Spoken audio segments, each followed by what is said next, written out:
Today we're joined by Sheriff Mike Chitwood, the elected sheriff of Volusia County since 2017.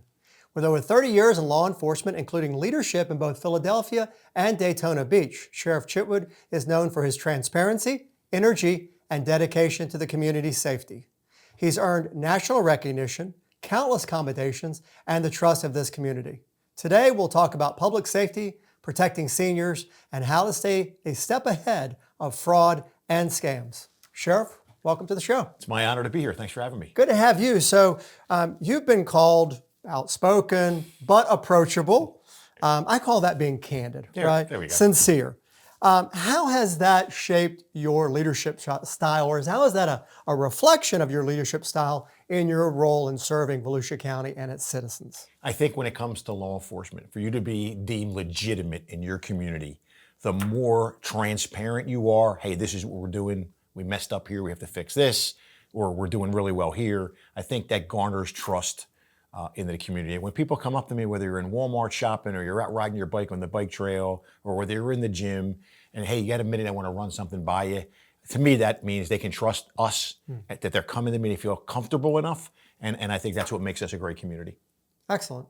Well, you know, different law enforcement personnel have different styles, and I think people appreciate a direct communication, a direct style that lets them feel, as you say, like they can trust the person. Yeah, I mean, you know, I look at the supervisors I had in the Philadelphia Police Department. You know, the ones who were transparent and outspoken and very candid in their opinion, you might not have liked what they said, but you respected them as leaders. Yeah. Where you had other ones who they were sitting behind their desk with their doors closed and they never knew what was going on. How could you respect a leader like that? Yeah, and spoken paragraphs and maybe didn't say a whole lot. Normally quoted the policy verbatim. Right. You're like, what did you just say? Yeah, exactly. Well, and as you know, seniors make up a large part of Volusia, as well as Flagler County to the north of us.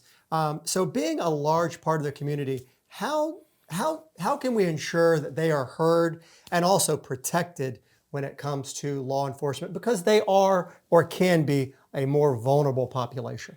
Let me start off by saying this to you. If I was not fully funded, I would not have this financial crimes unit that we have now. It's a sergeant and 4 detectives. They have been trained by everybody under the sun. The federal government, local financial institutions have trained them, so they really know how to go after fraud. And we do it a different way. We go after the money first and the bad guy second. So when you figure our most cherished population is our 65 and older, they're also statistically least likely to report to us because of embarrassment. Yeah. They don't want to lose their financial freedom, because if their kids find out, they'll take the checkbook away. And of course, we're in a study right now that a residual effect of this is suicide in that age bracket. Because if you think of it, if you're 80 years old or whatever, and you've lost everything, when you're young, you can make it up. When you're that old and you're living on that interest, or that's your whole income, and it's gone, you're really not many options there. And I think people don't talk about that enough. They don't. And you got several things that are in that mix there. You've got shame, you've got lost everything, loss of dignity, and now they become dependent on somebody else and incredibly embarrassed. And they were supposed to know things, right? And so so the impact is devastating. And sadly, some do choose to, take a more extreme solution in their mind. So when it comes to how to approach and work with seniors, what are some of the ways that we can engage with them? What are some of the ways that you've seen in your experience getting them to be engaged and understand that these scams and frauds are very serious and they are a particular target? The first thing is, as a community, and I know we're a transient community, people cuts Florida, but you have to get to learn who's in your neighborhood, because you really are my first line of defense. Because if you have a neighbor that you can trust, or you're looking out, when they get that phone call or that email, they might be more positive to walk across the street or to the next house next door and say, hey, can you tell me, what do you think about this, before they hit that button and put themselves in financial ruin? That is number one. Number two is, I would ask the churches and the retirement homes to do the same exact thing. Reach out, make sure that they know there's resources available. They're not going to call 911. They're probably not going to call me. But if you can establish a network around the seniors to protect them, and of course their children should be doing the same thing. Yeah.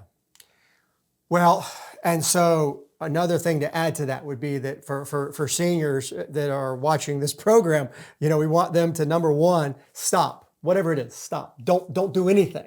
Whatever it is, if it's it meant to be, the scammers want to create a sense of urgency, right? And that you have to do something right away, and they catch you off guard. So stop, don't do anything. When in doubt, just don't do a thing. If it's that bad, somebody's going to call, somebody's going to, email, and they still might do that of a scam. But to take the time, and then as you said, Sheriff, talk to a trusted friend or family member, take a look at this. And I've heard many stories where people, when they've done that, we very quickly find out that there is, it's a fraud or it's a scam. And, for businesses, my business, we get something every day, and a lot of it looks very real. I've gotten emails to me from me, and it looked very real. So I think that's a good warning. You also had recently had one of your neighbors talk to you about a situation they had. I think that'd be helpful if you shared a little bit about that with our viewers, and I kind of put the wheels on the pavement and make it real. It goes back to what you said, though. Yeah. The bad guy wants to get you on your heels, Yes. right? They want you to make a decision you would never make, right? You would think about buying a house. You would think about getting married. You would think about all these things. Right. They want you to make a decision now, as if the world's going to collapse if it doesn't happen. And that's what happened to my neighbor. God rest her soul. She had just moved into Volusia County from Arizona. She was living right next door to me, and I always told her, hey, when the garage door's open, feel free to walk in. And she did. She says, I'm not sure, but I think I kind of got scammed. I said, tell me what happened. On the computer, pop up, she has a virus, click this, click that, enter your PIN number. It's going to cost $250, and we'll be able to clean your computer up. She does it, and after about an hour, she came to me and said, I think I did something really bad. And she had just sold the property in Arizona to the tune of almost $500,000. And the money was in the account. And the money was in the account. So I got her in the car. We drove right to Wells Fargo just before they closed, and Wells Fargo could not have been nicer. Sure enough, they were trying to do a transaction when we got to the bank, and they were able to shut it down completely. But again, when she said, I just feel so stupid, but you have our population that their only connection to the outside world is the computer. Yep. Oh my God, there's a virus on her. I won't be able to communicate with anybody anymore. Let me fix this. And it's like I said, why did they find you? Who's looking out for you? Well, you should have this great gratuitous thing happen to you. They just happen to find that you have a virus on your computer. It's like, I know, I feel so stupid. Don't feel stupid. Hundreds of thousands of Americans go for it every year. But most important thing is we stopped it, and you're good. Yeah, very thankful for that. Fraud and scams, it's in the billions. I mean, each year, it's crazy the amount. And not everyone has a guardian angel that lives next to them, Right. like your neighbor. So the caution for people is that they need to stop, think, don't act right away, investigate it, have a second set of eyes, and avoid a potential dangerous situation that can really devastate your finances. Caution is a key. Right? Why am I always tell people, why are you getting this offer? What did you do in life that somebody should be telling you have a virus on your computer? Right. You won a sweepstakes, or Right. I'm in love with you. I did my research on you. Why? Nobody knows you.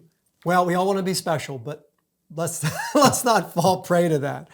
All right, Sheriff Chitwood, thank you very much for coming in the studio and talking with us today. Thank you for having me.